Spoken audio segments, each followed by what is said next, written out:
guess I want to start by pretty much picking up where you left off, Ian, and I know you kind of rattled through the gap that's there at the moment, and Denise and Fiona, if you could pick up on that as well. But the skill gap that's there right now and what we're going to need in the future. So where are the big problem areas right now? So if you look at traditional tablet manufacturing, the skills are around, just enough. The industry is still growing significantly in Ireland, so enough operators to actually run the machines, to make the medicines, the actual managers to actually and the team leaders to manage a team of 7 or 8 people at a time, and then the specialists around validation, confirming that the process is working okay, and the in terms of data analysis is another big part.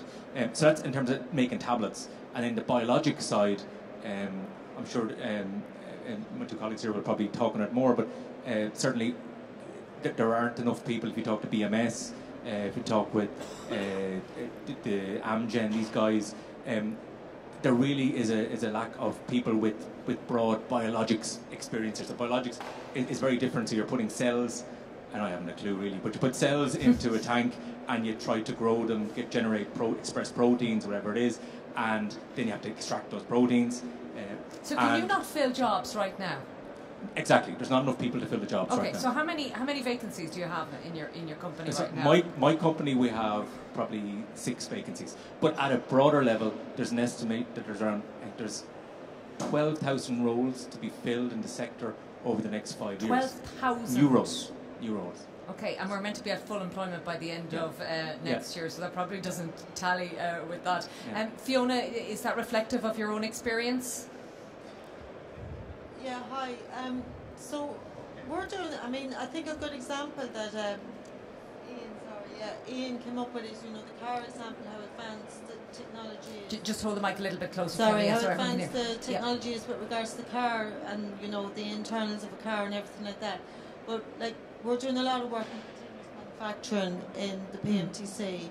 So, what you're seeing is a lot of young researchers at postdoc level, working across different institutes in Ireland. So they're developing, a lot of innovative technologies to do with automation, 3D printing, continuous processing for the pharmaceutical manufacturing industry. So we wouldn't specifically be training people to go out to be validation specialists, which I know Ian mentioned is something that's missing. I suppose maybe what's needed a little bit more is if industry engages more and wants to train graduates coming out of university to be validation or QA specialists, that might be something that'd be quite useful to look at. All right, Denise? I would second a lot that the guys have said here, definitely on the bioprocessing perspective.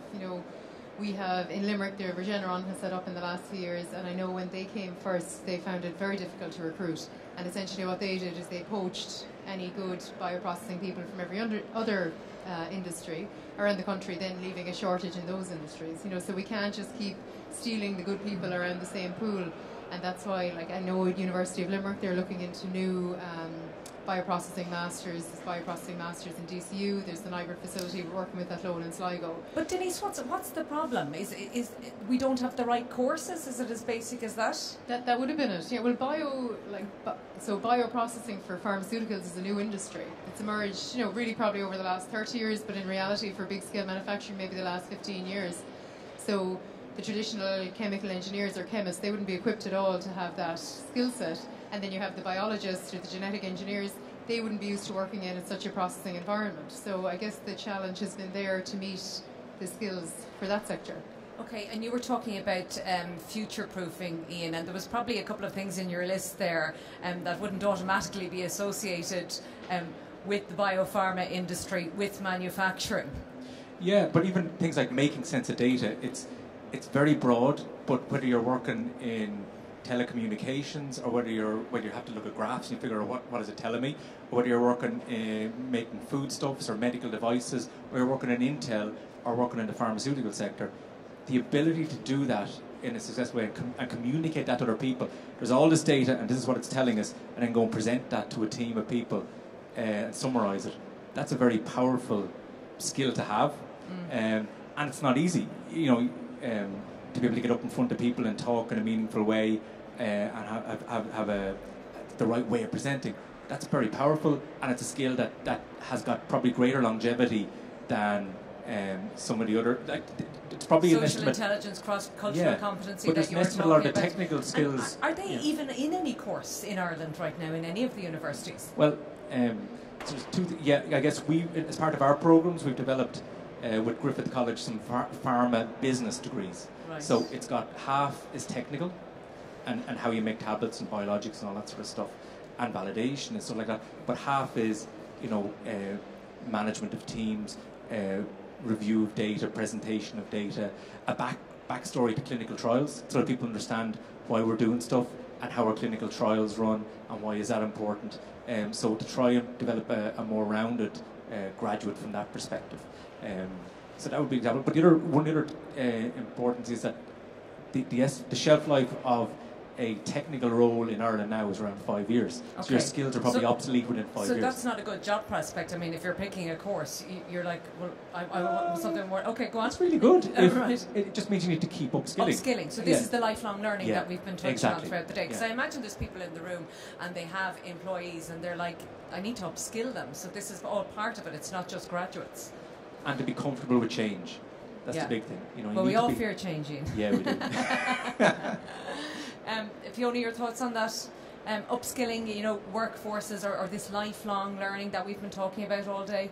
Yeah, I think I saw something actually on Facebook the other day about, I think it's SkillNets that are actually opening up a lot of their training courses now. SkillNet or SkillNet, I'm not sure.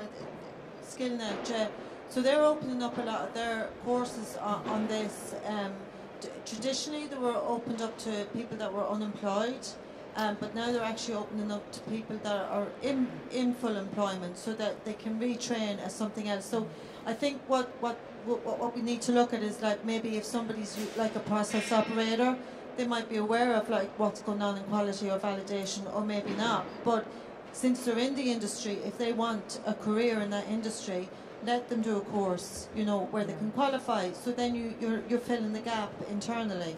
And I guess those of us who are old enough to remember, when you talk about skills and training, I mean, I remember FOSS courses and way back ANCO courses, and I guess there was probably a bit of a brand problem or a PR problem around that.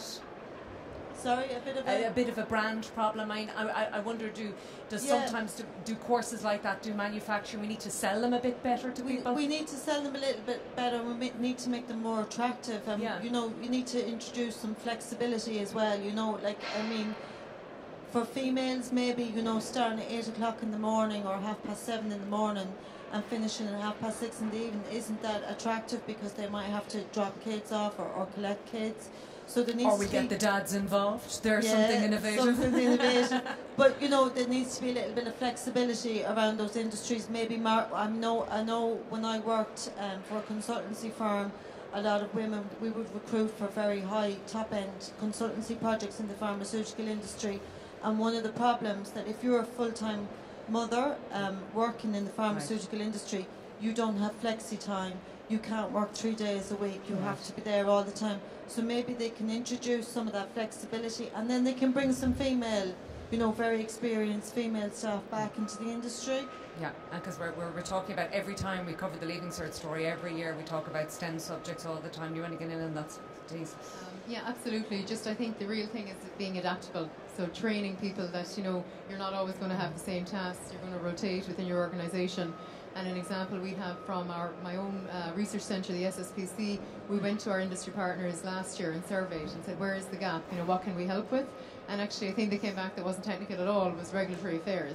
And they said, can you develop... It wasn't technical, it was regulatory. Okay, because that is continually changing all the time. Absolutely. And what we found as well is there's very limited undergraduate options in Reg Affairs. So people tend to train as something else and then drift into Reg Affairs. And then even though they have a lot of experience, they have no formal qualification. So now we put together, in response to that directly, a specialist diploma in Reg Affairs, which would be a part-time course run out of University of Limerick. And we offered 25 places on that initially through a Springboard type initiative, and we had 90 applications in 1 year. So for how many places? 25. Oh, right. Okay. Yeah. So it's just showing there are a lot of people wanting to that gap should be decreasing. Does anyone have a question for any of our panellists, because I'm keen not to keep anyone, because everyone I met today said to me that the traffic was horrendous on the way in here, so I'm conscious of the fact that I don't want to overrun at all. But yourselves on the panel, for the people who are here, who are involved in manufacturing, all sorts of areas, and I'm not sure exactly what areas people in the room are from, what is critical for them when you're talking about training, skills and education that they have to get their head around? I think personally a lot of it comes back to capacity. So what we comes back to which? Capacity. People's capacity in their jobs. Okay. So you have process engineers would be the people we work with a lot. So you have a process engineer, he's really interested in some of the research and development, but his calendar is booked 9 to 5 every day. And how do you release him so that he can get more involved in some research activities, ultimately looking at the long-term benefit that he'll bring back to his company, but giving him that time. So I think everybody, and I think I'm speaking mainly from the pharma industry, but everybody is busy and too busy and overworked and everything else. So then people don't even have the time to upskill or to think about what they're doing, I think. Fiona? Sorry, what's the question? I'm just saying, for everyone in this room, I just want people to leave here with something that you want to say to them that's crucial for them. Everyone in here is making things and moving things. They're in the manufacturing sector, that they have to realise, that they have to get their heads around in terms of skills and education and training. I suppose the industry, if the industry want, more skilled individuals, then they need to create courses, and they need to work with the universities or whoever the training provider is, like in a pharma, to develop more, appropriate courses that are tailored to their exact needs. And be prepared to upskill their own workforce. Exactly, as well, yeah, and invest some money in doing that upskilling. Okay, Ian? I think the big challenge for us, which is probably for a lot of SMEs and companies, is finding the right people, hiring. So I would say probably move away from the traditional approach of having to have a science degree or an engineering degree. Sometimes to go with parallel industries. We've transferred people over from HP, Intel into the pharmaceutical sector, and it's worked brilliantly because they're familiar with processes, they're familiar with working within a cross-disciplinary team of software people, electronic engineers, mechanical engineers. They're familiar with all the different parts of making something and being part of a business. So if you're hiring people, which I think it sounds like a lot of people are right now, which is brilliant, to look broader in terms of where you might find that right person, because we were hitting our head against a brick wall for a long time, going down the traditional routes of recruiting for some of our key roles. All right, okay. Dr. Ian Jones, Dr. Fiona Gilchrist, should I say, and Dr. Denise Croker, thank you very much for that.